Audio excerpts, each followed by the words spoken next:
அன்பு நேயர்களே, கடந்த பகுதியில் இறைவன் நமக்குள்ளேயே இருக்கிறார் என்று பார்த்தோம். உடனே அந்த பிராமணன் ஒரு ஆழமான சந்தேகத்தை கேட்கிறான். சுவாமி, எனக்குள் இறைவன் இருக்கிறார் என்றால் பின் ஏன் எனக்கு தீய எண்ணங்கள் வருகின்றன? ஏன் நான் சில நேரம் பேராசைப்படுகிறேன்? கடவுளும் நானும் ஒன்றுதான் என்றால் இந்த முரண்பாடு ஏன்? இதற்கு அந்த சித்தர் உபநிடதங்கள் சொல்லும் ஒரு புகழ்பெற்ற கதையை உதாரணமாகச் சொல்கிறார். சித்தர் சொல்கிறார், மகனே, உன்னுடைய இந்த உடல் என்பது ஒரு மரம். இந்த மரத்தின் கிளையில் 2 அழகான பறவைகள் அமர்ந்திருக்கின்றன. அவை பார்ப்பதற்கு ஒன்று போலவே இருந்தாலும் அவற்றின் குணம் வேறு. அந்த 2 பறவைகள் யார் தெரியுமா?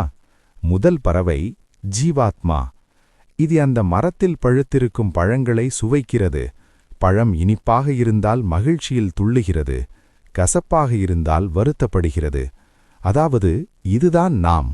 இன்பம் வரும்போது சிரிப்பதும் துன்பம் வரும்போது அழுவதுமாக இந்த உலகத்தை அனுபவித்துக் கொண்டிருக்கிறோம்.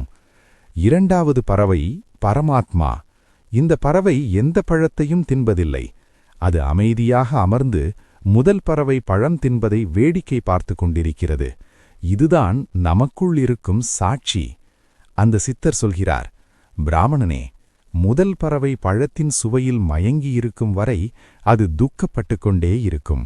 ஆனால் எப்போது அந்த முதல் பறவை தின்பதை நிறுத்திவிட்டு அமைதியாக இருக்கும் அந்த 2வது பறவையை திரும்பிப் பார்க்கிறதோ அந்த க்ஷணமே அதன் துயரம் நீங்கிவிடும். இதை ஒரு எளிய உதாரணம் மூலம் பார்ப்போம். ஒரு குழந்தை கண்ணாடியை பார்த்து விளையாடுகிறது. கண்ணாடியில் இருக்கும் பிம்பம் தன்னை அடிப்பது போல தெரிந்தால் அந்த குழந்தை அழுகிறது.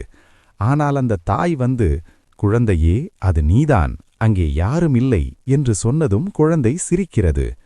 நமது வாழ்க்கையிலும் நாம் ஜீவாத்மாவாக இருந்து கொண்டு இந்த உலகத்தின் கசப்பான பழங்களை தின்று அழுகிறோம். எனக்கு ஏன் இப்படி நடந்தது? அவன் ஏன் என்னை ஏமாற்றினான் என்று புலம்புகிறோம். ஆனால் நமக்குள்ளேயே அந்த 2வது பறவை, அதாவது இறைவன், அமைதியாக இதையெல்லாம் பார்த்து கொண்டிருக்கிறது. நாம் அந்த அமைதியை நோக்கி திரும்பினால் நடப்பதெல்லாம் வெறும் காட்சிதான் என்கிற தெளிவு பிறக்கும். இந்த இடத்தில் கிருஷ்ணர் அர்ஜுனனிடம் சொல்கிறார், அர்ஜுனா, நீ போர்க்களத்தில் பழம் தின்னும் பறவையாக இருந்தாய். வெற்றி கிடைக்குமா தோல்வி வருமா என்று பலனை சுவைத்தாய். அதனால்தான் நடுங்கினாய். நீ உனக்குள் இருக்கும் அந்த அமைதியான சாட்சியை பார்த்திருந்தால் உனக்கு துக்கம் வந்திருக்காது. நமது வாழ்க்கையில் எத்தனையோ சவால்கள் வரலாம். அப்போது ஒரு நிமிடம் கண்ணை மூடி, நான் பழம் தின்னும் பறவை அல்ல, இதை பார்க்கும் சாட்சி என்று உங்களுக்குள் சொல்லிக் கொள்ளுங்கள். சட்டென்று ஒரு அமைதி உங்களை ஆட்கொள்ளும். பிராமணன் கேட்கிறான், சுவாமி, அந்த 2வது பறவையை, அதாவது சாட்சியை நான் எப்படி பற்றிக்கொள்வது? அதற்கு ஏதேனும் பயிற்சிகள் உண்டா? சித்தர் அடுத்து சொல்லப்போகும் பிராணனும் மனமும் பற்றிய ரகசியம் ஒரு அற்புதமான நுட்பம். அதை அடுத்த பகுதியில் பார்ப்போம்.